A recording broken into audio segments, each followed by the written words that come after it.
Praise the lord. మన రక్షకుడు విమోచకుడు యేసుక్రీస్తు వారి శక్తి కలిగిన నామమున ఈ రోజున దేవుని వాక్య ధ్యానమునకు ప్రతి ఒక్కరికి మన రక్షకుని పేరట ప్రైజ్ ద లార్డ్. ఎప్పుడైనా సరే దేవుడు ఒక మాట మనకు చెప్పినప్పుడు ఆ మాట మన జీవిత కాలంలో ఖచ్చితంగా ఏదో ఒక సందర్భంలో నెరవేరక మానదు. దేవుడిచ్చినటువంటి వాగ్దానము మన జీవిత కాలంలో ఆ సమయం వచ్చినప్పుడైనా కాదు, కానీ ఆ సమయం వచ్చినప్పుడు ఖచ్చితంగా జరుగుతుంది. జీవితం అంతా లోకానికి అప్పచెప్పి, అంటే శారీరక కోరికలకి, మన సొంత ఆలోచనలకు అప్పచెప్పి జీవితం అంతా ఖర్చు పెట్టుకుంటే వచ్చేటువంటి ప్రతిఫలం ఏమి ఉండదు. ఆయన మనకి ఏదైనా చేయగలిగిన దేవుడు. ఆయన మనతో పాటు ఉండి ఎంతకైనా సరే నిలబడగలిగిన దేవుడు.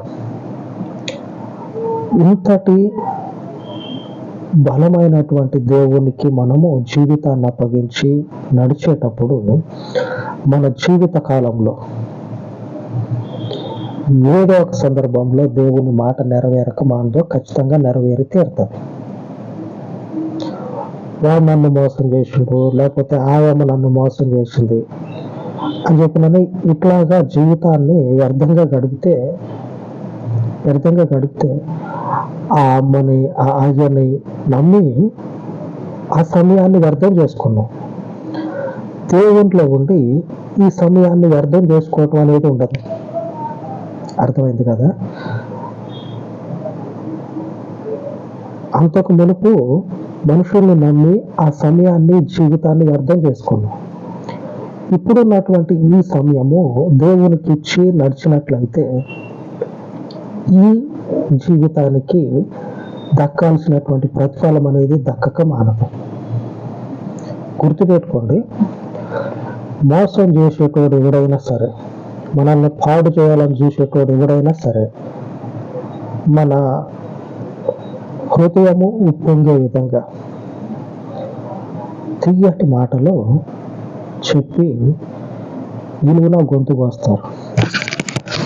చక్కెర కూడా సరిపోదు, అంత తీయగా ఉంటుంది. ఆ మాటలు పంచదార కూడా సరిపోదు, అంత తీయగా ఉంటుంది. మీ జీవితంలో ఎవరైనా సరే మీకు ఎంత నొప్పి తగలకుండా ఇంత తీయటి మాటలు చెప్తా ఉన్నారే అనుకోండి, ఆ జీవితానికి ఏదో ఒక ఉపద్రవం ముంచుకొస్తుంది అని మీరు ఫిక్స్ అయిపోవాలి.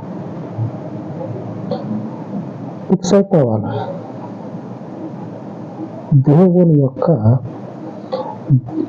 సత్య వాగ్దానము అబ్రహాముకు అనుగ్రహించబడినప్పుడు ఆయన నేను ఎటుపోతున్నాను, నా యొక్క గమ్యస్థానం ఏమిటో అనేటువంటి ఆలోచన లేకుండానే గుడ్డి నమ్మకం, గుడ్డి విశ్వాసం. దేవుడు అంటే కనపడనటువంటి దేవుడు అంటే గుడ్డి విశ్వాసం. ఆ గుడ్డి విశ్వాసంతో దేవుడిలో ముందుకు నడిస్తే ఆ మనుషుని యొక్క జీవితము సంతృప్తికరంగా దేవుడు మార్చేసాడు. హెబ్రీయులకు రాసిన పత్రిక 11వ అధ్యాయం 8వ వచనంలో రాయబడి ఉన్నది, దేవుని సేవకుడు ఆ మనుషుని జీవితం గురించి మరొకసారి దేవుని ప్రజలకు గుర్తు చేస్తూ ఉన్నాడు. అలాగనే నేను మరొక మారు ఆ దైవజనుని బట్టి అబ్రహాం గురించి గుర్తు చేస్తూ ఉన్నా. జ్ఞాపకం ఉంచుకోండి, పోయేటువంటి గమ్యస్థానం ఏమిటో తెలియకుండానే ఆ మనుషుని ప్రయాణం మొదలైంది. దేవునిలో ఆ మనుషుని యొక్క ప్రయాణం మొదలయ్యి ఆ మనుషుని యొక్క గమ్యస్థానం అనేది సంతృప్తికరంగా ముగించబడతా ఉంది. ఎట్లా ఉంటుందంటే, మనం ఒకటి అనుకుంటే ఇంకొకటి జరిగింది, ఆ జరిగిన దగ్గర మన జీవితం అనేది సంతృప్తికరంగా ఉంది. ఆ మనిషి యొక్క హృదయము, ఆ మనిషి యొక్క జీవితము ఎంత హృదయానందంగా ఉంటుందో ఆలోచన చేయండి. మనం పోయేటువంటి గమ్యస్థానం మనకు తెలియదు, మనం ఒకటి అనుకున్నాం. ఇంకొకటి అయింది. ఇంకొకటి అయిన దగ్గర ఆ మనుషుని యొక్క హృదయం అనేది ఉరకలే ఉరకలేస్తా ఉంది. అంటే హృదయం ఉప్పొంగిపోతా ఉంది. ఎందుకంటే దేవుని యందు ఉన్నటువంటి మనుషుని యొక్క జీవితము సంతృప్తికరంగా, సమాధానకరంగా దేవుడు మార్చేస్తాడు. 8వ వచనం చదువుకుందాం. అబ్రహాము పిలువబడినప్పుడు విశ్వాసమును బట్టి ఆ పిలుపునకు లోబడి తాను స్వాస్థ్యముగా పొందనయ్యున్న ప్రదేశమునకు బయలువెళ్ళెను, మరియు ఎక్కడికి వెళ్ళవలనో అది ఎరుగక బయలువెళ్ళెను. ఎక్కడికి పోతూ ఉన్నాడో తెలియకుండానే ప్రయాణం మొదలుపెట్టాడు. ఎక్కడికో తెలియకుండానే ప్రయాణం మొదలుపెట్టాడు. మొదలుపెట్టినటువంటి ప్రయాణము చివరికి వచ్చాలకే ఆ మనుషునికి సంతృప్తికరంగా మారిపోయింది. ఆ మనుషుని యొక్క హృదయ స్థితిని ఒకసారి జ్ఞాపకం చేసుకోండి. అది దేవుని పిలుపు ద్వారా ఎవరికో కొద్ది మందికి ఎదురవుతుంది. అందుకే 1-2 సార్లు చెప్పినట్లు గుర్తు, దేవుని యొక్క పిలుపు కానీ, దేవుని యొక్క ఒక తీర్మానం కానీ మీ జీవితాల్లో ఉంటే దాన్ని పోగొట్టుకోవద్దు. ఇంకొకటి భౌతికంగా ఉన్నది ఏదైనా సరే పోగొట్టుకోవటానికి సిద్ధపడండి, కానీ దేవుని పిలుపుని మాత్రం, ఆయన మీకు నిర్ణయించినటువంటి ఆ నిర్ణయాన్ని మాత్రం పాడు చేసుకోవద్దు. అబ్రహాము పిలువబడినప్పుడు విశ్వాసమును బట్టి ఆ పిలుపునకు లోబడి, దేవుని మీద నమ్మకం ఉంది, దేవుడు పిలిచిండు. నేను ఒక గొప్ప వ్యక్తి ఇంటికి పోయి చేతులు చాపటం సాధారణమైన విషయం. దేవుని పిలుపు ఎట్లాంటిదో మనం ఒకసారి తెలుసుకుందాం. నేను ఒక గొప్ప ఇంటికి పోయినా, గొప్ప ఇంటికి పోయి చేతులు చాప అడుక్కుంటా ఉన్నా. ఆ పెద్ద మనిషి గొప్పవాడు కదా, నీకు చేతులు చాపుంది కదా అని చెప్పినని అందరితో పాటు నాకు కూడా అన్ని తిండి గింజలు వేస్తాడు. అదే గొప్పింటి వ్యక్తి, ఆ గొప్పింట్లో ఉన్నటువంటి ఆ పెద్ద మనిషి వెతుక్కుంటా నా దగ్గరకు వస్తే, నా ఇల్లు వెతుక్కుంటా నా దగ్గరకు వస్తే దీన్నే అంటారు. దేవుని పిలుపు కూడా ఇట్లాంటిదే.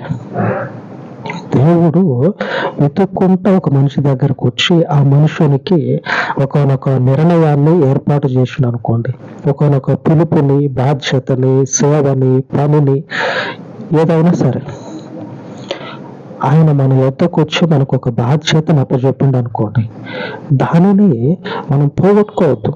ఎందుకంటే ఆయన మన దగ్గరకు వచ్చిండు, ఆయన కళ్ళల్లో ఉంటాం, మనము ఆయన కళ్ళల్లో ఉంటాం. మన కళ్ళల్లో దేవుడు ఉండటం చిన్న విషయం. అది అందరి కళ్ళల్లో దేవుడు ఉంటాడు.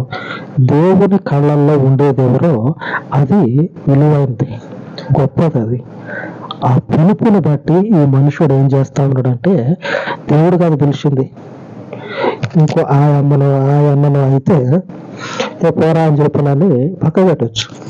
దేవుడు కాదు పిలిచింది, ఆయన ఎటైనా తీసుకొని ఆయన వెంబడే వెళ్తా, ఆయన వెంబడే వెళ్తా అని ఆయన వెంబడే నడవటం మొదలు పెడితే ఆ మనుషుని యొక్క ముగింపు అనేది ఉన్నతంగా ఉంది. అదే మనుషుడు దేవుని వద్దకు రాకపోయి ఉన్నట్లయితే ఇప్పుడైనా భార్య భర్తలకి పిల్లలు అనేటువంటి మాట వినపడితే అదొక ఆస్తి, అదొక సంతోషం. ఇప్పుడైనా అప్పుడు ఇంకా ఎక్కువ, ఆ కాలంలో ఆ రోజులు ఇంకా ఎక్కువ. ఆ మాట చెవున పడకుండానే ఆ మనుషుని జీవితం ఉండేదేమో. ఎందుకంటే ఆ మనుషుడు అప్పటికే ఆ మాట, ఆ పిలుపు లేకుండా ఉన్నాడు.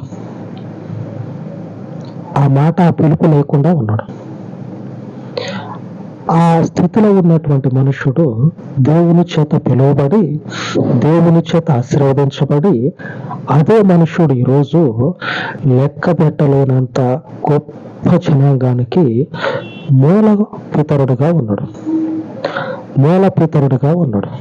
ఆ ఒక్కరి నుంచి లెక్కించలేనటువంటి గొప్ప సమూహం ఈరోజు ఆ మనుషుని సంతానమై ఉన్నారు. ఆయన పిలిచిండు, ఈయన బయలుదేరాడు.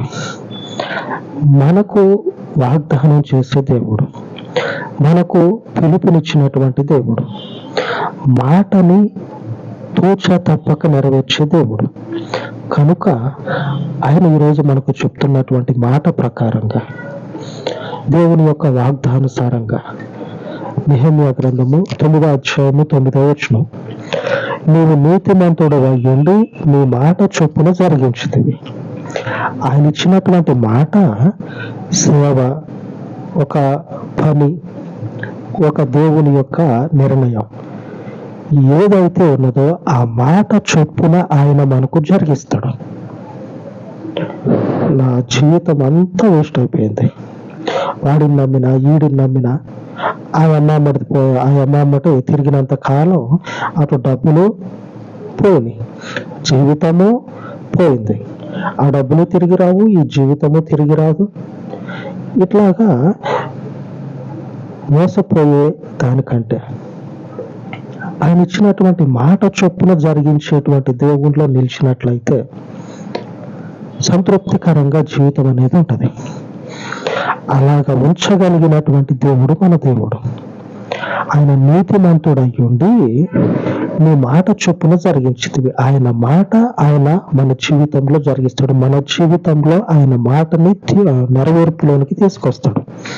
ఆ మాటను మనం అనుభవిస్తాం, అది నెరవేరటం జరుగుతుంది. అంతటి సత్య సంపన్నుడు అయ్యున్నటువంటి దేవునిలో మనం ఉండి ఆయననే అనుసరిస్తా ఉన్నాం. ఆయననే అనుసరించాలి, ఆయన వెంబడే నడుచుకోవాలి. ఎందుకంటే మాట తప్పనటువంటి దేవుడు. మనకివ్వబడినటువంటి ఆ వాగ్దానము తప్పక నెరవేర్చేటువంటి దేవుడు. ఈ దేవుని యందు ఉండి ఈ దేవుని యందు మనం నడుచుకున్నట్లయితే ఇక వచ్చేటువంటి రోజులన్నీ కూడా, ఒకప్పుడు